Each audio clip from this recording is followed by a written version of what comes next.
Hello, everybody. Welcome back to my channel. It's the That Proud Black Woman Show, and thank you so much for showing up again today. So, this month is Black History Month, so we're going to be celebrating, and we're going to be, there's so many themes depending on which country you are or which province you are. But I decided to go with "We Thrive, We Strive." We strive, we thrive, right? So that's more of what we're going to be hammering on because this season two, we're talking about moving forward as Black people, as people of color, as immigrants, as Black women, like any intersectionality that you might fall into. We're talking about how do we move forward without waiting for other people, without waiting for other races, other gender to move us forward. So now, because it's Black History Month, as I said, we're going to be hammering on that. So for a lot of my viewers, a lot of them are immigrants as well, or they are BIPOC people, and they want to know because a lot of time when we come into a new country, it's very difficult, it's very tough, and all of that, and they want to know how do we move forward from this? How do we move away from this stagnancy? And that's most of the things we're going to be talking about today. So for all of you joining us, please leave a comment. Shout out. Where are you watching us from? Are you here in Canada? Are you here? If you're here in Canada, what province are you watching us from? If you're not in Canada, also rep, because that's how we mark attendance on this show. So who do I have here today? I have the one and only. There's no other one, all right? There's no other one. The one and only Eno Eka. And she's the founder of Business Analyst School. She's a business analyst herself. She's also a career coach, and she also volunteers for so many, fantastic causes that if you go in the comment, in the description, you'll see a bio. I had to shorten it because it was a whole lot. See, she has had so much, she has achieved so much, and I'm really, really, really proud of it because one thing that we need to realize as Black people, as people of color, is the victory that one person gets is the victory of all. That's why we have to gather around one another to move one another forward even better, even more. So, hi, Eno Eka. How are you doing? I hope I'm pronouncing it right. Yes, you are. Hi. Hi. Thank you for having me on this show. I'm happy to be here. Happy Black History Month to all the Black people all over the world. It's a time to actually celebrate ourselves. We celebrate ourselves every day, but this month we're amplifying all our achievements. We're amplifying Black voices. We're celebrating Black leaders, and of course, we're putting out our message that today and always you're special, you're unique, and your Blackness is your greatness. Thank you for having me. Exactly. I love that. Your Blackness is your greatness. I'm still, see, a lot of times when I have, great minds on the show, they always drop like golden nuggets, and I'm always stealing them. So in case you see it on my platform tomorrow, don't go copywriting it. Thank you so much for joining the show, and thank you for everybody that's leaving a comment. I really appreciate you guys for joining. And remember, where are you watching us from? Leave a comment in the comment section and all that good stuff. All right. So, how was your week? Before we even go into the nitty-gritty of today, how was your week? My week was very busy. Pretty busy. As we were discussing before we even came online, just a whole lot to be done. I'm launching a new course, and it's going to go live on Valentine's Day. We're also offering promotions throughout the Valentine's period. Supporting students in the business analysis school, also supporting our clients because we also support small businesses through any consultant. So supporting a client who has a product that's going live. So it's just been, so many things, as well as, trying to also, stay in touch with family and of course, self-care. Yeah, that's really important, self-care. So yeah, we're going to come back to all of that really shortly. So stay with me.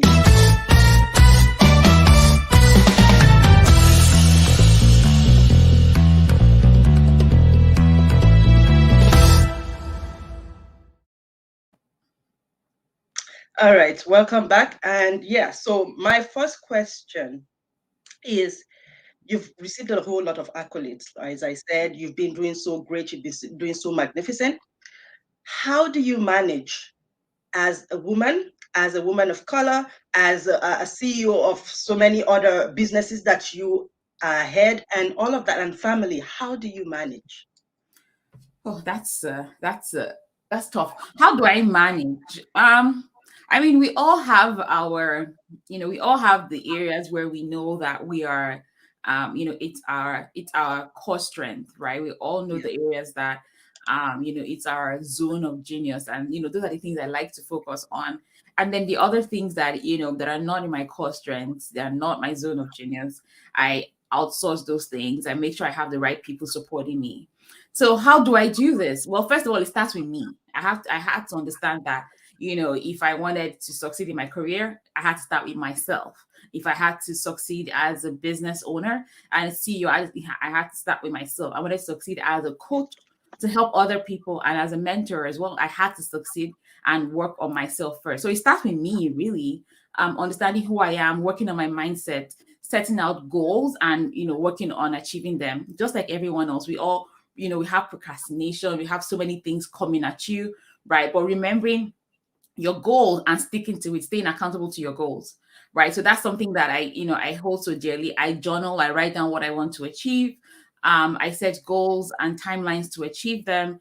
And then when it comes to also building out the company, right? Having the right people around me, coaching and training people around me to take up tasks that are relevant in their roles. So that's something I learned early, especially as a business owner, is finding the right team that can help me and support me. Also managing my time perfectly, understanding that I have to spend time with my family, I have to spend time with friends, I have to also, have time for self-care, right? So understanding that, and that's something I had to learn along the line, because I used to work, from very early hours to very late nights, and, even on the weekends. But understanding that there are times I have to take a break, rest, relax. And I find that when I take those breaks, I expose Get myself energized, more. right? I'm really energized, and I get a lot of ideas start coming at me. My creativity kicks in when I'm not doing anything. A lot of times when we want to achieve something, want to do something, we just sit on it and like, I have to do this. Sometimes you need to step away. Step Yeah. away, go We're do like something. on is it a rabbit wheel or what's that? Yes, Yeah, you yes, just keep going, yes, going, because we exactly. a lot You're of not times just you doing think it that the for more we do this, the more we are able to achieve a lot. But then we find out. I was watching a LinkedIn live during the Mhm. week, and they said rest is productive, and I Ex- held out to that word, even Rest. though I haven't applied it yet. Mm-hmm. I haven't started applying it yet, but Yeah, it made sense to me that rest is productive. So when you sit down and you're not doing anything, as you said, you find out that ideas start coming to you. You are more relaxed, because if you don't pour into yourself, there's yeah, no way you can pour into others, right? yeah, That's really, really important. One of the things that you said that made a lot of sense to me is, outsourcing what you cannot, like you feel is too much, because a lot of times we think about the money.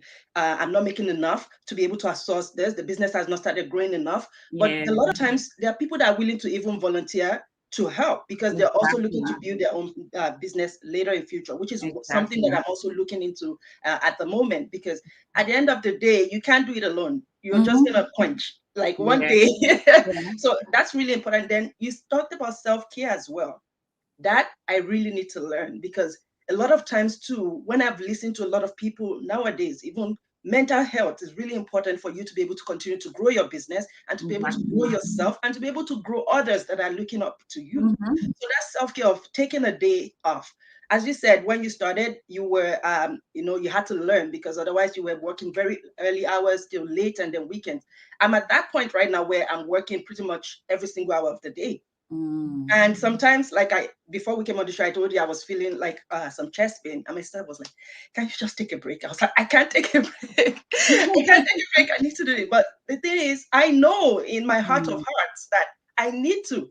But Yeah. it's that just finding that strength to say, you know what, Mm. I'm shutting everything off, and I'm going to sit down and do this. So that's really important. Like And what? I understand that. And as a small business owner, right? I understand that as well. And that is why that's why I'm very passionate about supporting small businesses, right? With large businesses, they can afford everything, technology systems, hire people. But as a small business owner, that's a struggle, especially when you're at that stage where you're just trying to even just break even first before you become Yeah, a highly profitable business, right? So, things like that are, like I said, outsourcing, having the right people around you. Even if you can hire them, there's contractors, you can work with volunteers, interns, right? The right processes in place. Do I have the right processes in place that these people can come into my organization and do things for me without me being there? And then technology is something that we all need to learn how to automate things, right? So leveraging Preach technology as it. well, so that you actually reduce the things that you do that are manual, and technology will just do that for you. So those are the Exactly. things I've learned um, to really apply Utilize, to my right? business. And I also teach other people is that, you have to learn to give up. You have to learn to give up Control. power, in some areas so that you can also, have your own Yeah, life. some of us are micromanagers. Like they will keep, even though they are outsourcing, they will still be on you. So have you done Yeah. this? Have you done? Like, come on, calm down. Okay, you Hmm. hired me because you believe I could do it. So please Yeah. take a sit back. So that's really important. And I've been following you for a little bit now, and I've been looking into what you do, and I must say it's very fantastic. And one of the things that you advocate is you can get a business analysis job. You can get Exactly. a job of your dream. You can get a six-figure job without necessarily having that degree, right? Yeah. So I want you to talk a little bit more about it. I know these are like things that people really have to come to your school to pay for, but just give us like sneak peek into that Of course, world. absolutely. Thanks for that question. So, I tell everyone that, it's possible for you to get into the business analysis career, land that business analyst job, land that six-figure job as a business analyst. And that's simply because everything that we do, the activities we carry out are related to business analysis. And that a Yeah. business analyst is anyone who carries out business analysis activities. It's really the process of working in an organization, providing value to stakeholders, defining the needs in the organization, defining the changes we need to make, and collaborating with stakeholders. You're doing all of that. That is business analysis. So, think of yourself in an organization where you work with different teams, you're delivering value because you have, goals set for you. You're working on changing things, making things better, improving things. You're defining the needs currently, needs of internal the staff, the employees who are your internal customers, your external customers as well. You're defining their needs and you're trying to always solve their problems. So if you're in a situation where you're always solving problems for the company, you're a business analyst. So things like trying to help, increase sales, increase revenue, save costs, improve safety, launch a new product, improve a business process, work with regulatory policies, helping the company to comply. All of these things that you're doing are all business analysis activities, right? Because everything you're doing is going to bring about a change in the organization. It's going to bring about training people on how to do new things. It's going to bring about, doing new things in a new way. That's a new process, right? And then of course leveraging technology. Okay, say let's add this feature on so that our clients are able to chat with us 247. Let's add this feature on so that our clients are able to use one click pay and pay with their PayPal or whatever, and they don't have to go find a credit card. Or let's add this feature whereby customers also get automatic suggestions on when they select a product, they get suggestions on the other products they can use along with this. All of that is somebody thinking about how to make your shopping experience better, how to make the customer experience better. That is business analysis. So business analysis is not about the job title, and the definition is anyone who carries out these tasks in an organization. So if you're working in an organization and you carry out all those tasks, you're a business analyst. So it's basically taking the experience you have. Say you work in banking, you work in technology, you work in HR, anywhere you work, and adding the business analysis skills, right? The skills and the techniques that BAs use, adding that into the experience you already have and channeling yourself that way, because you can be a HR business analyst, you can be a finance business analyst, you can be a business systems analyst, you can be a product analyst, you can be anything you want, really, leveraging the experience that you already have. That's what I teach people and show people how they can do that. And that's, what we do at Business Analysis School is helping professionals leverage their existing experience, because the experience you have, whether it was customer service, whether it was accounting, whether it's, in sales, no matter what, whether it's in medical sciences, there's a company out there that wants to improve their business processes, that wants to Exactly. sell to more customers, that want to become more efficient. And they're looking for people who have that industry experience, with the business analysis knowledge to do that for them. So that's how we do it. That's really fantastic. And Yeah. for what you have said, it makes a lot of sense because for a lot of immigrants, when they Mhm. come to this country, they have that mindset, or people have already fed them that mindset, thinking that you have to start from the very scratch. You have to start Mhm. from freezing fish at a cold room or Oh, cleaning dead bodies or all of that. That's the way that a lot of people have thought for years. And when they come mhm. to this country as well, not having the right network, not having the right community of people that want to hold their hands through it. Because a lot of people are thinking, well, why should I tell you? It took me 15 years to get here. So why do you Exactly. want to, why do you want it faster? Why don't you want to follow the process? It has been a headache, right? So what is your point of view on that? Because I realize that those of us that are now coming up are beginning to change the narrative, because Yes. this is why one of this show is here to Mm. teach people, like, you don't have to go through what I went through when I came to Canada. You don't Mhm. have to go through that. You can have a faster way.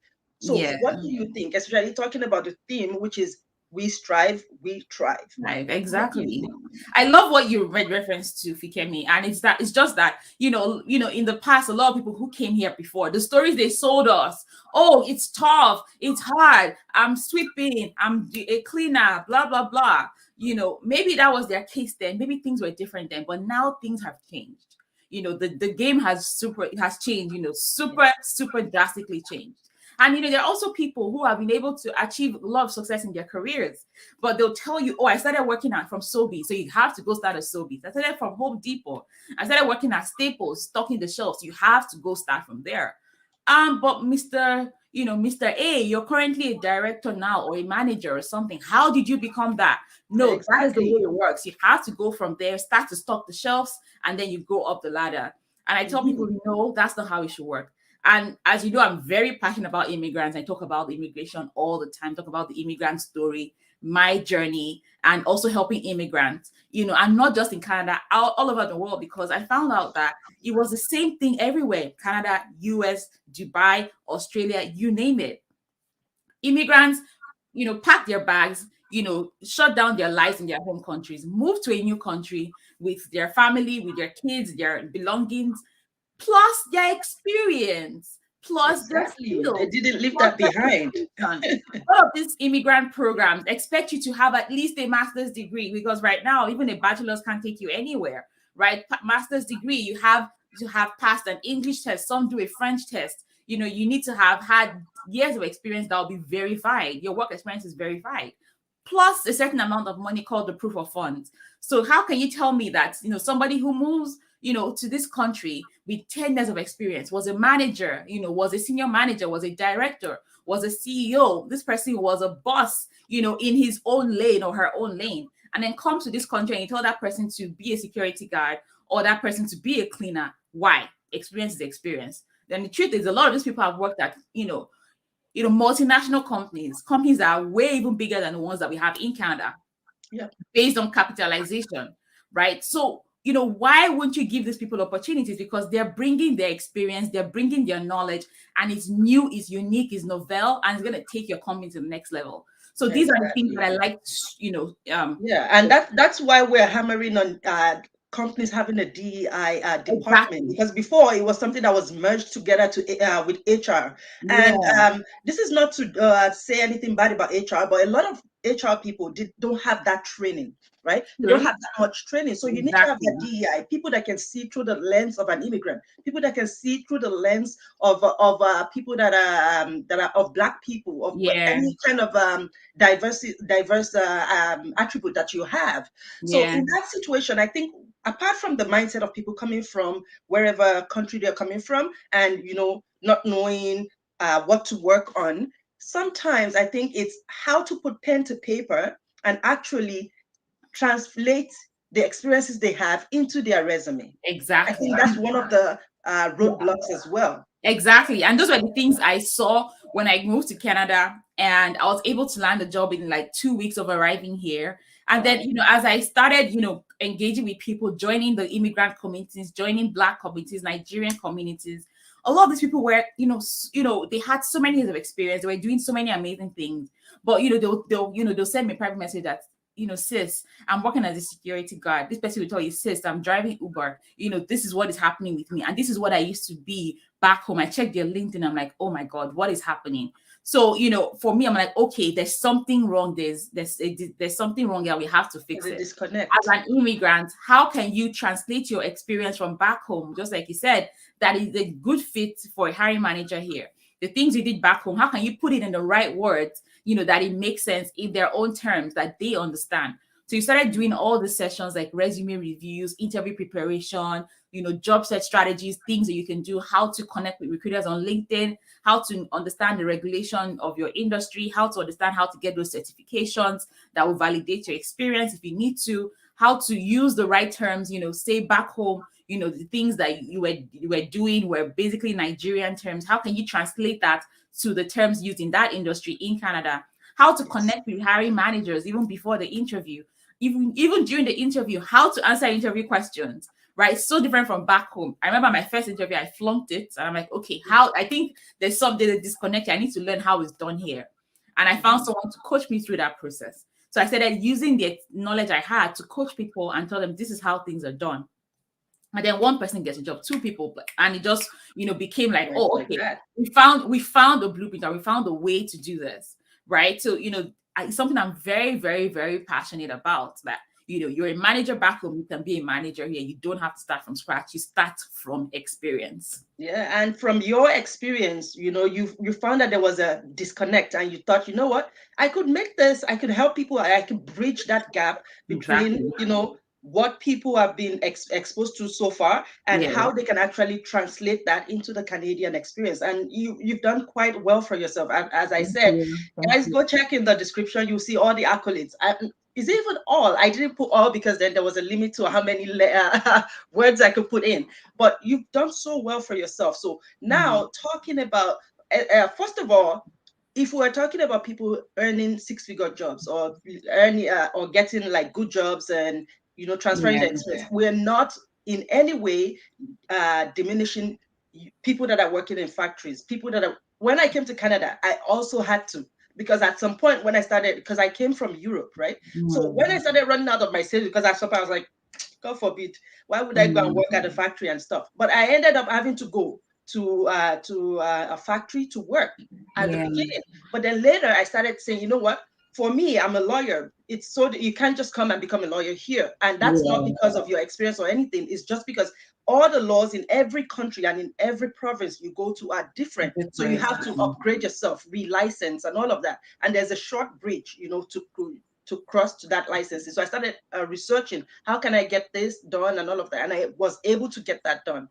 But for a lot of people, if you are working in a place, like if you're working in Walmart, McDonald's, we're not in any way diminishing that fact that you're working there. We're just saying you could be better if you have experiences from back home, from any other place. You could transcend that into a new job and you could thrive at that. And if you're looking for how do you do that, for a lot of us, we're confused. We don't know. We don't have mentors. We don't have the right connection. That is why Eno is here. If you want to connect with her, it's either you go on LinkedIn or you go on Instagram. I think it's at Business Analyst School. Or you can also reach out to me and I would, give you the ways to connect with her. Now, talking about the DEI aspect, as people, okay, we know we cannot overemphasize the fact that there's racism out there. We cannot overemphasize that there's intersectional discrimination out there. And for many of us, we are women, we are Black, we're immigrants, we have an accent, there's so many intersectionalities that are around that. So we cannot say that it is not valid when people have that fear of, would I get the job? Because this actually plays a key role into hiring managers actually hiring people. True. It doesn't matter what your resume looks like. Sometimes they see the resume is so good, they call you for an interview. Then when they see you, they're like, Yeah, I know. So how do you navigate? My name on my resume that using an African name, I wouldn't get called for interviews. I'm like, I won't do that. My name is my identity. They don't want to give me the job. It's better I don't even get to work with any employer that discriminates based on based on nationality. My name is Eno. If it's hard for them to pronounce or it's hard for them to believe that everything on my resume is true, that's fine.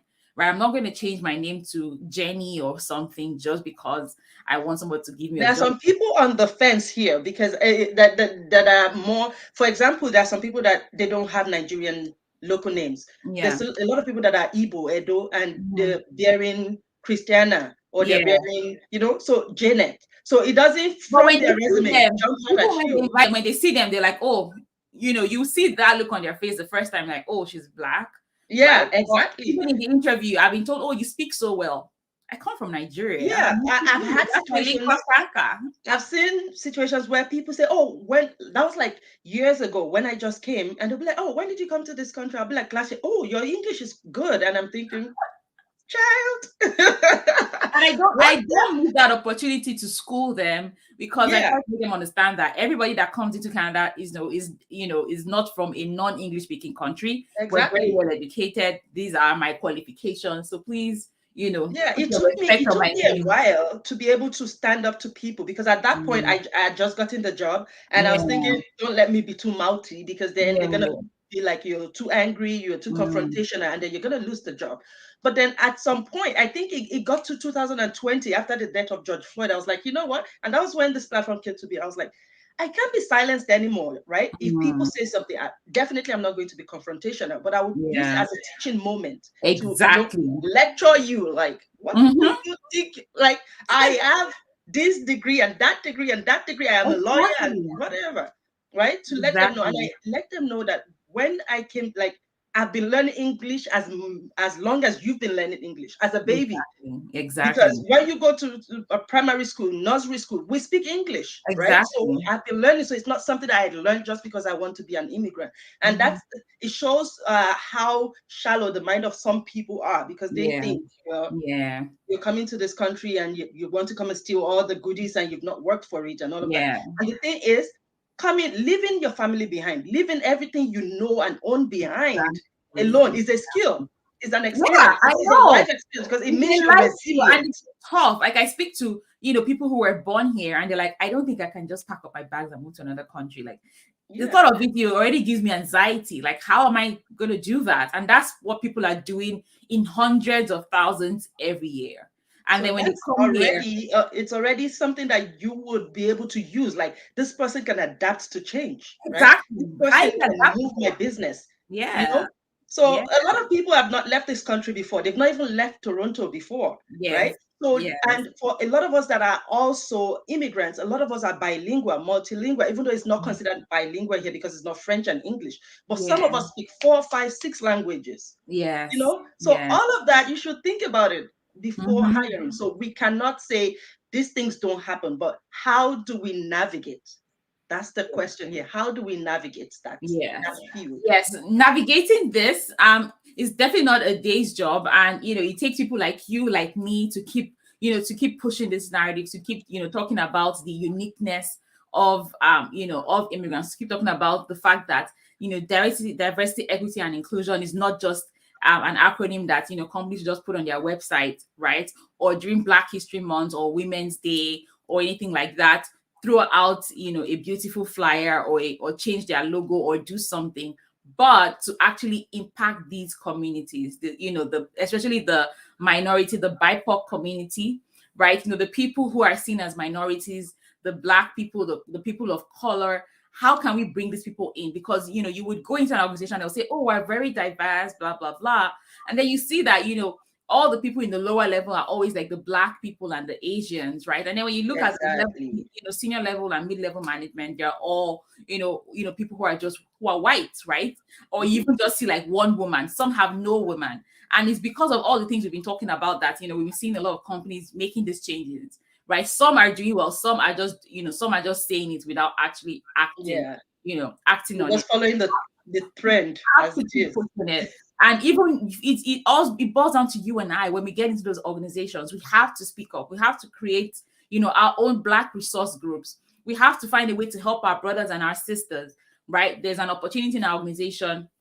We provide them with a reference. We help them, we coach them on how to pass those interviews. We get them into those companies, right? We want to see more of the people that look like us in those positions, and around us, right? And we support them in their roles as well, right? So these are the ways that we can actually help to push this narrative, right? To help ensure that we're amplifying Black voice. When you see a Black woman do something great, or Black man, celebrate them, right? Somebody around you needs help, support them, right? Those are the Exactly. things that we can do. And I also don't believe in trying to get a seat at the table. I believe in creating my own table, right? And Yeah. owning my own table. And that's one of the reasons why, as a business owner, I'm very, very intentional about the people I have around me, like my team and all of that. We're an all Black team.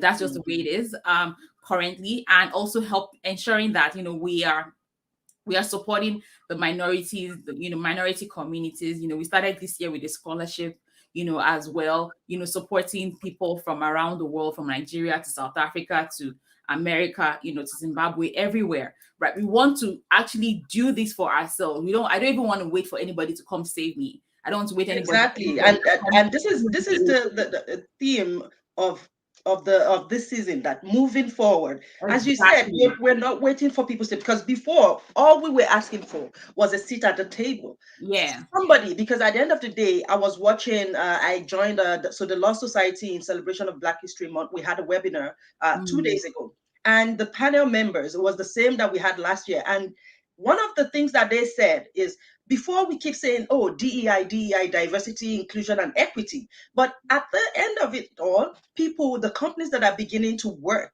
and say, okay, Yeah. we're being more diverse, we have found out that diversity is the least, because especially in a place, for example, like Canada, there's so many, I believe, like more than a quarter of the population are diverse people of Diverse different people. colors Yeah. and all of that. So it's Yeah. not about just employing people of color. It's about giving them executive positions, letting them be around the Opportunity. table where decision is being Exactly. made. So diversity on its own, it's a step, but it's not taking us to where we need to be. It's the Where we need to inclusion be now. and equity that would actually take us to where we are going. Because Exactly. we're not being inclusive if you have a workplace and everybody in the lower level, or every diverse person that you hire, are in the lower level. And then Exactly. And everybody, we don't pay them equally. Let's not even talk about equal pay, right? Because that's why I said equity, equality, all of that is really and important. that's So why I always insist. I say, negotiate your salaries, ask for more, do your research, know what the industry pay rate is, know what your provincial pay rate is, know what that company's pay rate is. There's always a pay scale, there's always a range. Ask for more, because they are always, research has shown that, for people of color, Black people, they're always offered less than would be offered to a white person. yeah, that's the truth. Because I remember there was a time I was talking to, I actually pushed a close friend of mine to apply for a supervisory role, because I looked at the company's trajectory. I saw that everybody being in the office, or being in either supervisor or a manager or whatever, they're either white or they're men. It's like they were just white men, right? Yeah. So I said, you can apply for this job because I've seen how you work. I've seen how, like, the things you do. Apply for this job. Oh, I don't think they're going to give me the job. I said, you know what? Let's work on your resume. And we did overnight, worked on the resume. All the things that I see that this lady does, I put it there. And she applied. Lo and behold, she got the job. Before she got the job, we were already thinking about how much she was going to get and all of that. Like, bad as in bad. This amount you're going to get, as in, when she got the job, they gave her 10,000, almost 10,000 less than the minimum that we thought. Which means there's some people doing lower level jobs getting paid more. So I was so disappointed. I said, you know what? Let's write a letter, because you should never get the first offer. Let's write a letter and all of that. She was very, I don't want to lose the job because, Yeah, typical, I don't typical want to lose the job. My husband said, I said, you know what? It's either you can listen to your husband, because I don't want to cause a rift among you. But I believe that's how men think as well. They believe, well, men shouldn't get much anyway. You have to say something. So we did. We said something, wrote a letter. The intention was that, okay, they will call you back to renegotiate, but they did it. They just added 1,500. What?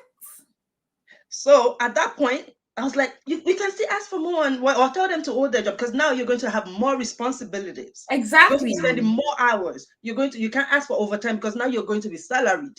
Exactly. And then at that point, I felt like I was pushing too much, because she was like, oh yeah, I already asked twice. But that thing, it touched me to my bone. Like, how? Because they'll always come up with, we want to see how you work first. Yeah. Because this is your first kind of managerial. We want to see how you work first, and then we will improve. You're never going to catch up with people there, because never. You cannot improve, and they will give you additional 20,000, additional 10,000 within a year. So it's up to you. You can decide to say, you know what, I'd rather not take this. Right? And then they can see, if they actually see value in you, they would up their game. But Exactly. it's crazy, the reality of things that we live in, and we True. cannot overlook these things. They are actually, the Yeah. people are actually suffering it. But how can we help one another throughout this process? How can Yeah. we help one another? That's really important as well. Yeah, yeah. And I say this all the time, supporting one another, like what you did right now is, one of the ways that we can support one another, um like I shared with you, once I was able to, pass that mark of landing a job, getting multiple offers, in 1 month of arriving Canada, I'm like, no, no, no, this thing is not hard now. No, it's not as hard as I've been told. Let me show you people how you can do this. Get your resume done, get your LinkedIn profile done, understand how to communicate your value, be confident in yourself and the value you offer. If there are requirements for the job that you see on the job description and that are must haves, can you get them done? The ones that are nice to have, if you can, have them as well, and then be able to showcase and translate the experience you have, even if it's not the same technology or it's not the same industry. Speak about what you've done and make sure you align it with where they are and tell them, okay, I know that my experience has been in banking. However, with your company, I still see that there is a need for some process improvements, and I improved processes when I worked at ABC Bank, and I can do this, I can do that, right? Mhm. So being able to be confident, stand out, showcase your value, communicate your value is something I find a lot of people struggle. When I work with people and I say, oh, okay, so we're going to help you prepare for this role, and then they say, oh, I don't have any experience, I haven't done anything like that. I'm like, okay, no problem. So let's just talk about your experience, break it down for me. What do you do here? I see this on your resume. Tell me about that role. And they start saying, oh, I helped the company to do this. We're able to grow our revenue to 1 million, blah, blah, blah. We're able to improve our processes to blah, blah, blah. I'm like, do you know that all these things are super achievements that should be at the top of your resume, that you should be speaking Wow. about during your interview, that will make them want you so much, right? So teaching people the way to go about this so that they would always stand out and they will be respected, right? So, what you did for that woman is one of the ways that we can actually start, to push this narrative, to tell people that, hey, you deserve more, you deserve better, right? I've had people reach out to me and say, I was seeing your post on LinkedIn and everything you were talking about. I just told myself, you know what, I'm going to take her advice and see how I can push myself and get better. And people have, be sharing with me their own testimonies of how they've been able to take themselves out of that low paying job, because it's supposed to be a temporary situation. It shouldn't last for too long because you Mhm. already come from experience, right? And telling people to start from where you are with the experience you already have. You are qualified, and you can do it. Creating communities like this, your show, one of the ways that we can push this narrative. Imagine, you have a YouTube channel, you have a LinkedIn show, stumbling on a YouTube channel and seeing all of this, experiences and stories being shared on this channel. It will inspire people. I have people reach out to me and say, your YouTube channel inspired me. Hearing from other people, I know that I can do it, and I'm also Exactly. implementing the things that I learned there, right? So providing this kind of opportunities, and also, like I said, providing opportunities for ourselves, like creating communities, right? Community Exactly. is so important. There's nobody that will tell you the truth like your brother, like your sister. So, when I have, people that look like me, talk like me, and I see them, doing something where I'm saying this is not the way to go about it, I can tell you this is how you're going to achieve this. Do this, right? And then documenting things, right? Sharing experiences and documenting things is so important. If you don't share, if you don't document, people are never going to know. Somebody can come to Exactly. Canada tomorrow and they probably wouldn't even know that they could negotiate. These are the things they could do, right? So Mhm. we need to be intentional about all these things, creating a community, documenting these things, sharing the stories, amplifying them, right? So that they're not just hidden. These are ways that we can actually help and support. And I believe so much in creating our own communities, creating our own table. I don't believe in waiting for someone to come invite me to that table. I want to create my own Because table. we're gonna And these wait are the things that forever. I started doing myself, like what you're Yes. doing right now, being able, going live, speaking about um, you know, vital topics, inviting people to come also share, creating content, sharing my own story, posting about do's and don'ts, right? And amplifying, the things that I've done. And that also has made people say, oh, she sounds like, somebody who is definitely, wants to lead a cause. We want to invite her for this. We want to give her this award. We want her to come speak about this, right? In the Black community, in the immigrant community, in the women's community. As you can see, with the diversity of the awards that I've won, I speak Mhm. about things that relate to womanhood. I speak about things that relate to immigration. I speak about things that relate to career. I speak about things, that relate to, the Black people. because those are the things I'm passionate about. And I will not keep quiet. I won't be silent And about that's it. the way we can build that generational wealth. Exactly. That's the only way we Exactly. can build it, because at the end of the day, if we are waiting, because that's why our ancestors had to wait for 400 years for us to get here, Yeah. because they were waiting that they're going to recognize our efforts one day. But no, Mhm. they're not going to recognize that effort. They're going to take the effort and Exactly. put another person's name as Exactly. the achiever of that. Because recently I was just looking at people things, and I'll see, oh, the person that made a light bulb was a black person. The person that made this was, and we never knew that, right? Hmm. So if you keep waiting, you're going to wait for the rest of your life or for another 400 years. So Exactly. now, as you talked about before, leveraging technology, we're leveraging technology as it is right here. Yeah. Imagine if there was no pandemic and we were Mhm. holding all of these sessions in person. You know, there would be no record of it. And Yeah. then people later on just looking, because a lot of times when I'm looking for stuff, I go on Google, how to blah, blah, blah, right? And Exactly. then some video will come up and I'll watch it and I'll be inspired by it. So now this is recorded, right? Because Yeah. of the pandemic, which for some type of reason is a blessing in disguise, because a lot of Yeah. us now, I can invite you on my show. If you Yeah. were all the way there, I might not have the money to fly you down here, Yeah. right? So a lot of people are here joining from Nigeria, joining from UK, joining from all other places. So that's really important, leveraging that, because we're putting our narratives out there, we're putting our stories out there. There Yeah. was I invited a guest, I think that was last month, and she was talking about somebody that had said, oh, she has never really seen she has never really seen a black person in a position of authority. So there's nobody to actually really look up Wow. to, apart from let's say when we talk about Obama or whatever. Mm-hmm. But I'm like, you're not looking well enough, right?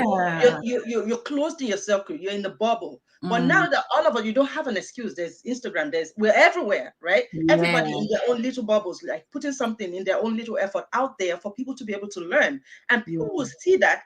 Younger ones coming up, even older people than we are seeing Mm. our videos and seeing these conversations, and they're beginning to rethink, like, you know what, Yeah. maybe I can do better, right? So that's Yeah. really important. Before we continue, I was just going to give a little shout out to people joining. Thank you so much for joining. Wahid Miriam Oluwaseun. Thank you so much, Glow by Ariana. I appreciate you, sis. Jesumi Sheon Olayinka, thank you so much for also joining. Let me scroll a little bit up to see. Image Transformation, thank you so much for joining. Nancy Pet Inspired, thank you for joining. Takuma's Glow, I really appreciate everybody. Remember, where are you watching us from? Leave the comment in the comment section. We're about to round up. Yeah. Is there any other thing that you want to, that if we forget every other thing that we've talked about today, what are the other pointers that you just want us to make sure that we keep in our purse Yeah. as a tool, in our toolkit as a tool? For sure. So I really love the topic and the theme about we strive, we thrive, right? When one person is able to achieve success, right? You want to take everyone along. Like I tell people, I'm not the first business Nigerian or black business analyst. Neither am I the first to move to Canada and achieve this. There are people who were way before me. I was telling a friend of mine, I said, when I moved here, there was only 3 people that agreed to have coffee with me, and I messaged hundreds of people. Yeah. Right? It was only 3 people that agreed to have coffee with me. It was pre-pandemic, right? So there's people who are there to are willing to support and help people. There are people who, I've gone through my own struggles. I'm here, achieve this. I just want to mind my business and my family. It's not my business to help or support you. I don't care who you are and where you come from. Don't be that person. You're able to achieve success. I saw on your YouTube channel, you were talking about how to pass the NCA, your journey and all of that. You talk about how to find a home. You talk about how to, your school and all of that, how to, you share those experiences, right? So I encourage everyone, the things that you have had success in, share. I don't know It's why me at you the top. struggle to share. You don't know how many people you're helping. I get messages from people from Iran, from Egypt, from South Africa, from Australia, everywhere, from Malaysia, and they're saying, I saw your story, I saw your journey, and I was inspired. I knew that I could do more, I could be more. So share the things that you've done, how you've done it, and help other people along the way. Don't hold information to yourself. Share the knowledge, spread the word, help people around you. Focus on making an impact in people's lives, and everything else will follow. Everything else will come through, for you. That is so important. And then for all of us, find ways to Find ways to showcase yourself, showcase your skills, your value, right? Don't be too shy. I find a lot of, I tell people, why don't you use LinkedIn so well? Why don't you create posts on LinkedIn? Why are you not doing that? Oh, they're shy. If I said, how would you be seen when you put yourself at the back, right? Put yourself at the front, communicate your value, showcase yourself and your skills, and people will come to you, people will come for you, right? And then also it's creating opportunities for others. Don't wait for that opportunity to come to you. I tell people, they say, oh, I'm looking for who to hire me and all of that. And I tell people, you don't need to work in the biggest companies in the world. There are a lot of small companies that still need your skills. Start from there, gain the experience, and then you grow, as you go. Not forgetting to constantly improve yourself, learn new things. There are new ways of doing things in your industry, in your career, in where you work at. And then, of course, build those communities around you. Show your support to other people. Share information. When someone is hiring, share that information. There's an accounting role available. If you're interested, here's the hiring manager's information. If you need a referral, I can help you with a referral. That's how we start. That's how we start to amplify, our achievements, our values. That's how we also start to put ourselves in all these opportunities, and create this space for us, so that we can see more Black people, in leadership. We can see more Black people owning their own businesses, being successful entrepreneurs, creating employment. We can see all of that, right? And then, I tell people, start from experience. It's so important. Start from experience. Don't be shy to say you're an immigrant.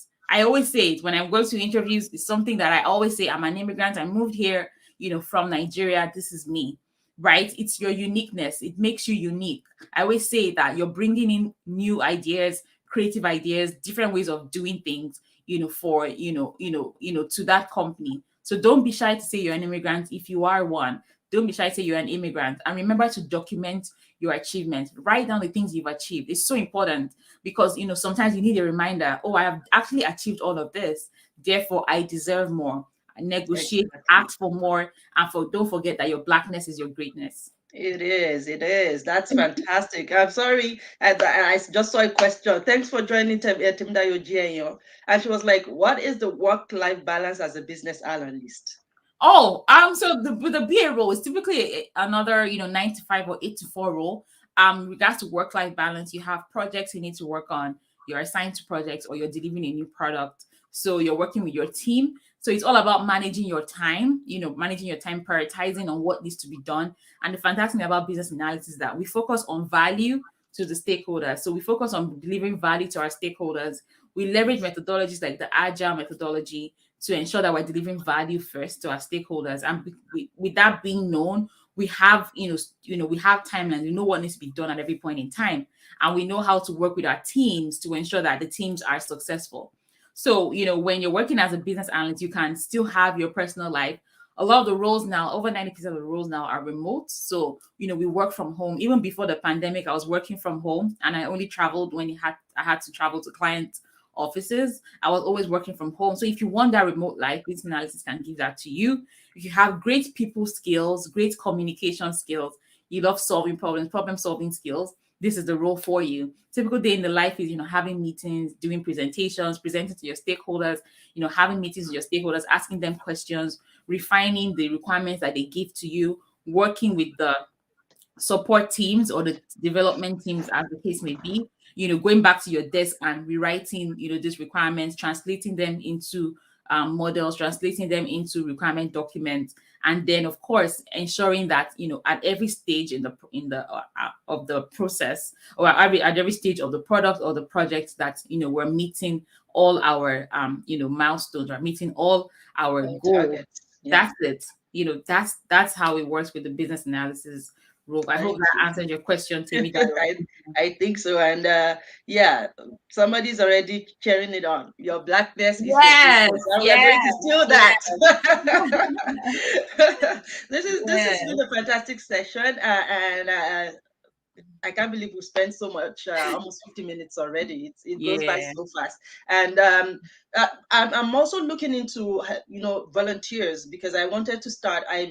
With my website, I launched my website in December, and Mm. there's supposed to be like a group where we can share resources depending on whatever field you're in. Like we have like different groups. I already created that, but I have so much, as you said, outsourced. I have so much going on for me right now that I haven't, even though I put it on the website, I haven't started pushing it for people to join Yeah. because I don't want to get people to join into the group, and then I'm unable to share resources as I can. So I'm Yeah. also, I would be glad if I can get a volunteer that can be a group admin or something like that, because I believe that a lot of people, be it Yeah. your business, be it you're a professional, if you Yeah. have, even if you're cooking, like you're Yeah. cooking for sale, like anything, you can also come and share your own products on the platform. You can Yeah. also come and share like your own YouTube. If you're a YouTuber, you can put the link there. People can watch. You can different things. So I Yeah. created a platform, but it's just actually getting it out there, and I don't want to bring people in, and I'm unable to manage because, oh my God, there's so much going on as well. So at this point, I just need somebody that I trust that can actually manage, be an admin, and do all of that, Yeah. and we can give them, okay, this is the password for the group, or add you in as an admin and Yeah. all of that. But it's any way that I can with my Mm, spare time that I can use to enrich my community, that I can use yeah. to enrich people around me. It's something that I would really, that I really is my passion, right? Yeah. So yeah, thank you so much. I really appreciate you. I thank everybody for joining. This has been a Thank fantastic you. session. I Thank wish we could go you. on, but then everybody also has other things that they have to go do. And that would be it from me. Is there any other thing that you want to add? Or Well, I want to thank you. Thank you for creating this platform. You never know how it's touching lives. Thank you for everyone who joined, shared comments as well, engage with us. Remember, your blackness is your greatness. Start from your experience. You can do anything that you want. And of course, if you're considering a career in business analysis, head to Business Analysis School and check out, our free and paid programs there. Thank you. thank you so much. Have a fantastic day.